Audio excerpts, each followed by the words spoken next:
जब धरती माँ ने साथ छोड़ दिया, तब खुला आसमान का वो गुप्त रास्ता जो ले गया रामू को एक अनचाहे सौदे की ओर। दूर एक गांव में रामू नाम का एक किसान रहता था। रामू के पास धन तो कम था, पर उसके पास सब्र का ऐसा खजाना था जो बड़े बड़े राजाओं के पास भी नहीं होता। लेकिन इस साल कुदरत ने उसकी कड़ी परीक्षा ली। महीनों से आसमान से एक बूंद नहीं गिरी थी और रामू की जमीन पत्थर जैसी सख्त हो गई थी। हे मैया, सूरज आग उगल रहा है और धरती प्यास से तड़प रही है। कुएं का तल दिख रहा है। अगर आज पानी नहीं मिला तो मेरे बैल और मेरा परिवार भूखा मर जाएगा। पर हार मानने से क्या होगा? सब्र रखना होगा, खुदाई जारी रखनी होगी। जी, कब तक इस सूखी मिट्टी को खोदते रहोगे? लोग कह रहे हैं कि गांव छोड़ दो, शहर चले जाओ। यहाँ अब सिर्फ धूल बची है। सुमित्रा, जमीन माँ है हमारी। माँ को प्यासा छोड़कर बेटा कहीं नहीं जाता। थोड़ा धीरज धरो, पत्थर के नीचे ही अमृत छिपा होता है। रामू हिम्मत नहीं हारता और वह कुआं खोदना शुरू कर देता है। तभी एक जोरदार आवाज हुई। जमीन फटी, पर पानी नहीं निकला। वहां से सफेद धुंध की जादुई सीढ़ियां निकलने लगीं, जो सीधे आसमान की ओर जा रही थीं। ये क्या चमत्कार है? ये सीढ़ियां, ये तो बादलों के ऊपर जा रही हैं। क्या भगवान ने मेरी पुकार सुन ली? रामू उन सीढ़ियों पर चढ़ने लगा। जैसे जैसे वह ऊपर पहुंचा, नजारा बदल गया। नीले आसमान के बीच सुनहरे बादलों पर एक चमकता हुआ बाजार था। रामू एक दुकान की ओर बढ़ता है।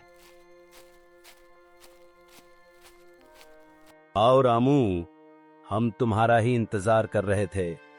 यहाँ सोने चांदी की जरूरत नहीं है। यहाँ हम इंसानी गुणों का व्यापार करते हैं। बोलो, तुम्हें क्या चाहिए? महाराज, मेरी जमीन मर रही है। मुझे ऐसा कुछ दीजिए जिससे मेरा खेत फिर से लहलहा उठे। ये लो सोने के बीज। इन्हें पानी की जरूरत नहीं। ये बिना मिट्टी के भी उगते हैं और रातों रात तुम्हें अमीर बना देंगे। पर इसकी कीमत भारी है। तुम्हें अपना सब्र हमें देना होगा। सब्र?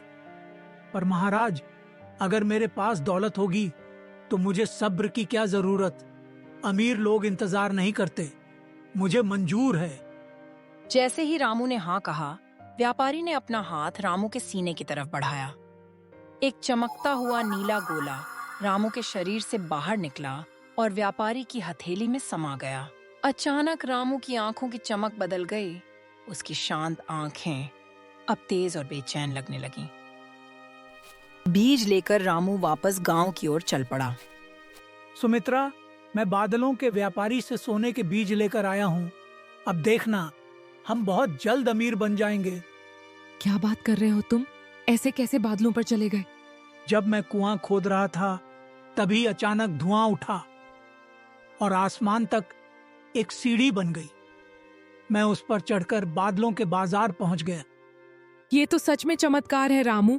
अब तो हम सच में अमीर बन जाएंगे। हाँ, मैं अभी खेत जा रहा हूँ। मुझसे अब इंतजार नहीं हो रहा। रामू जल्दी जल्दी खेत की ओर निकल जाता है। सुमित्रा उसे जाते हुए देखती रही। उसके मन में एक अजीब सी बेचैनी उठने लगी। रामू तो बहुत सब्र वाला था। अचानक इसे क्या हो गया? रामू अपने खेत में जल्दी जल्दी सारे बीज फैला देता है। अब बस जल्दी से ये फसल तैयार हो जाए और मैं भी जल्दी से अमीर बन जाऊं। मुझसे अब बिल्कुल भी इंतजार नहीं हो रहा।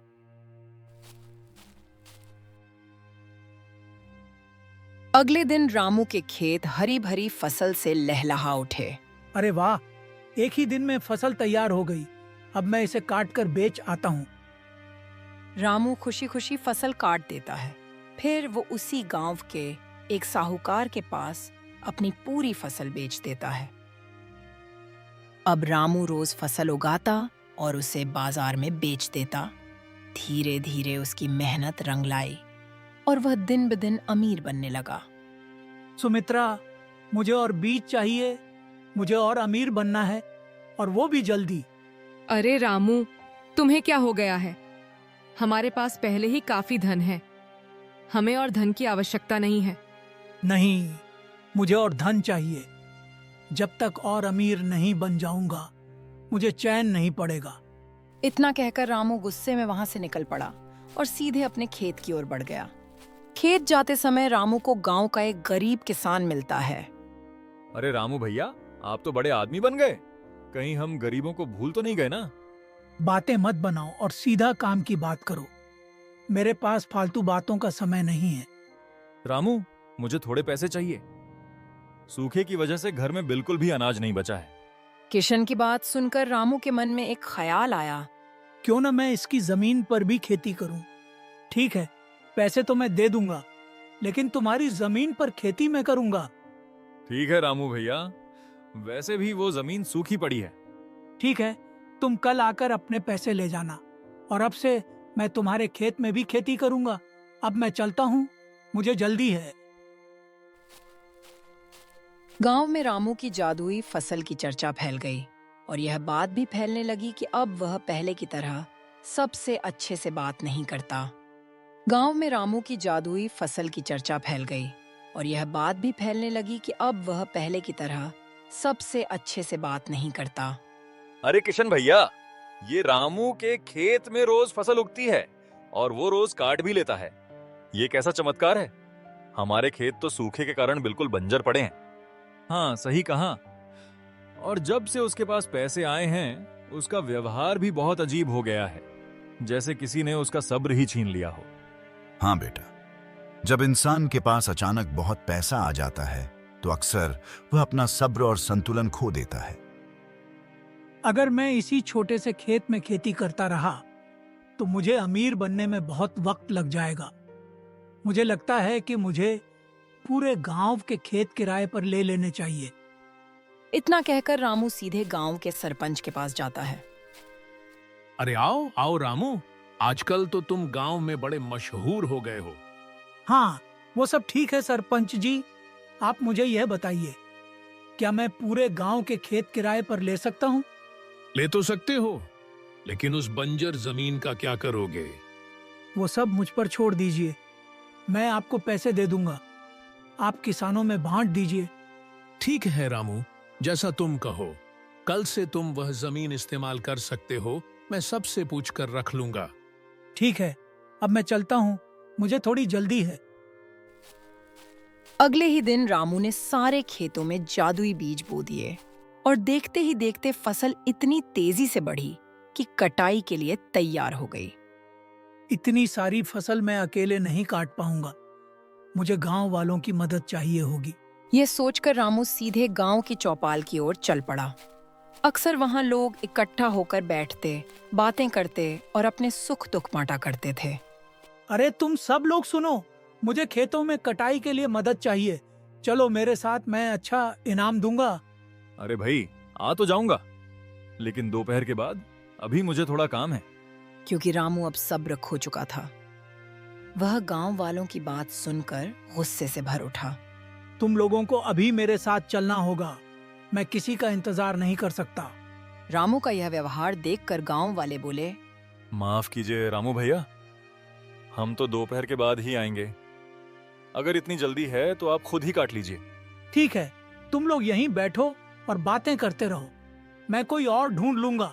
गुस्से से भरा रामू वहां से तेज कदमों से चला गया। रामू पूरे गांव में भटकता रहा, लेकिन उससे कहीं कोई नहीं मिला। आखिर थक हार कर निराश कदमों के साथ वह वापस अपने घर लौट आया। क्या हुआ रामू, तुम इतने उदास क्यों लग रहे हो? क्या फसल कट गई? नहीं, कोई फसल काटने के लिए मिल ही नहीं रहा, और जो मिल रहा है वो अभी काटने के लिए तैयार नहीं है। ठीक है रामू, तो कल काट लेना। थोड़ा हौसला रखो। नहीं सुमित्रा, मैं कल तक इंतजार नहीं कर सकता, मुझे आज ही फसल काटनी है। पर आज कुछ नहीं हो सकता रामू, वैसे भी अब शाम होने वाली है, फिर अंधेरा छा जाएगा।